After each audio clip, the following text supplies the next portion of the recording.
Hello everyone, this is Nizam. ఆంధ్రప్రదేశ్లో ఇప్పుడు ఉత్తుత్తి బటన్లు లేవు, 100 కోట్ల పేపర్ ప్రకటనలు లేవు, అదేవిధంగా అనవసరమైన పబ్లిసిటీ లేదు.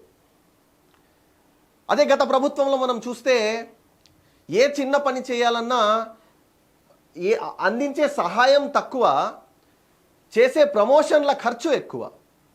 మరి ప్రస్తుతం రాష్ట్రంలో ఇప్పుడు ఇది నేను ఎందుకు చెబుతున్నాను మీకు అంటే, చంద్రబాబు నాయుడు గారు ఏదైతే ఎప్పుడు చెబుతూ ఉంటారో మనం ఇక్కడ రాశాం, సింపుల్ గవర్నమెంట్, ఎఫెక్టివ్ గవర్నెన్స్.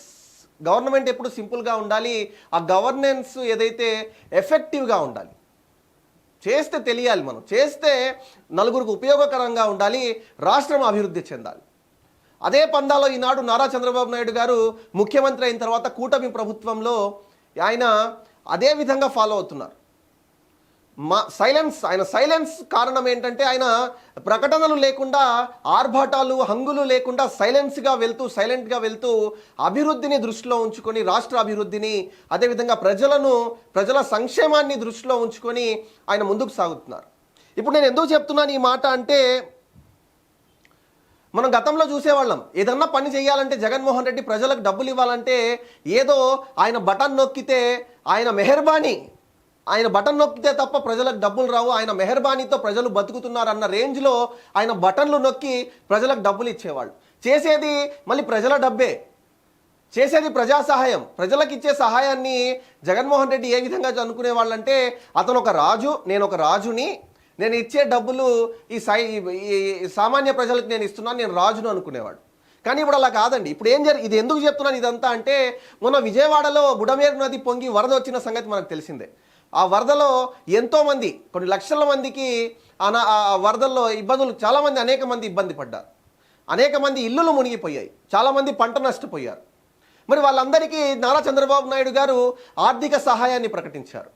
మరి ఆర్థిక సహాయాన్ని ప్రకటించడమే కాకుండా దాన్ని చేసి ఆయన రైట్, ఇది చేయాలంటే, ఇది ఆర్థిక సాయం అందించాలంటే ఈ విధంగా చేయాలి, ప్రజలను ఆదుకోవాలంటే ఇది దారి, ఇంత చేస్తే తప్ప ప్రజలకు ఆ కష్టాల్లోంచి ప్రజలను బయట వేయలేము అన్న ఇదితో నారా చంద్రబాబు నాయుడు గారు ఏం చేశారంటే, కింద ఫస్ట్ ఫ్లోర్ మునిగిన ఇళ్లకు 25,000, కింద గ్రౌండ్ ఫ్లోర్ మునిగిన ఇళ్లకు 25,000, ఫస్ట్ ఫ్లోర్ ఇళ్లకు 10,000 రూపాయలు ఆయన ప్రకటించారు. అదేవిధంగా అన్ని రంగాలను కూడా దృష్టిలో పెట్టుకొని అనేక మందికి కేటగిరీ వైజ్గా కూడా ఆయన ఆర్థిక సహాయాన్ని ప్రకటిస్తూ పోయారు. ఎందుకంటే ఆ జరిగిన నష్టం చాలా ఉంది.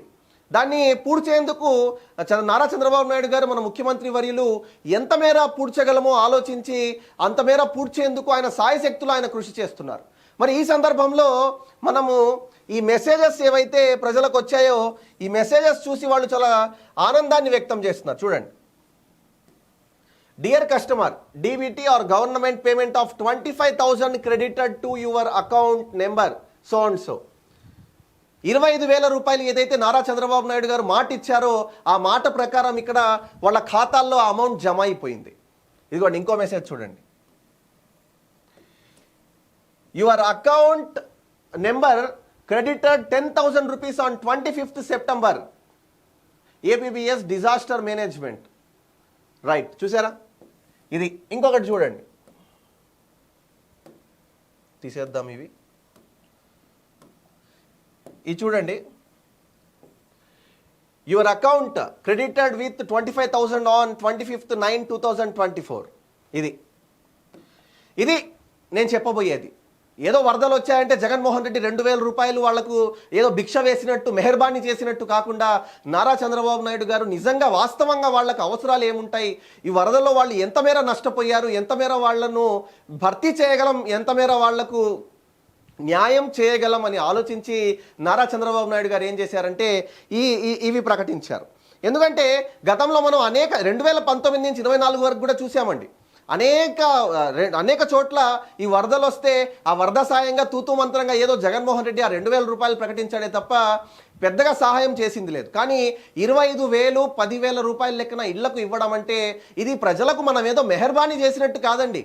ప్రజలు కట్టే ట్యాక్స్ను వాళ్లకు మళ్ళీ తిరిగి వాళ్లకు సహాయం చేయడమే ఆర్థిక సహాయం రూపంలో.